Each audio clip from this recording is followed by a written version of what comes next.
முதுகலை நீட் நுழைவுத் தேர்வுக்கான வினாத்தாள்கள் விற்பனையாவதாக சமூக வலைதளங்களில் பரவும் தகவல்களால் குழப்பம் ஏற்பட்டுள்ளது. ஆகஸ்ட் 11ஆம் தேதி முதுகலை மருத்துவ படிப்புகளுக்கான நீட் நுழைவுத் தேர்வு நடைபெறவுள்ளதாக அறிவிக்கப்பட்டுள்ளது. இந்த நிலையில் முதுகலை நீட் தேர்வுகளுக்கான வினாத்தாள்கள் விற்பனைக்கு உள்ளதாக சமூக வலைதளங்களில் தகவல்கள் வெளியாகியுள்ளது. பிஜி நீட் லீக்ட் மெட்டீரியல்ஸ் எனும் பெயரில் டெலிகிராமில் தொடங்கப்பட்ட கணக்கில் 70,000 ரூபாய்க்கு நீட் வினாத்தாள்கள் கிடைப்பதாக தகவல்கள் பரவுகிறது.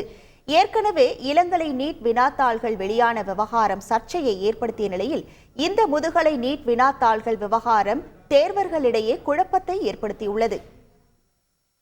நாடு முழுவதும் சமூக வலைதளங்களில் முதுகலை நீட் தேர்வு கேள்வித்தாள் கசிந்ததாக வெளியான தகவல் முற்றிலும் பொய்யானவை என்று மத்திய அரசு மறுப்பு தெரிவித்துள்ளது.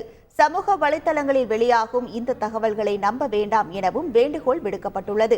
மேலும் இது தொடர்பாக காவல்துறையிடம் புகார் அளிக்கப்பட்டு இருப்பதாகவும் மத்திய அரசு அறிவிப்பை வெளியிட்டிருக்கிறது. செய்திகளை உடனுக்குடன் தெரிந்து கொள்ள உடனே சப்ஸ்கிரைப் பண்ணுங்க.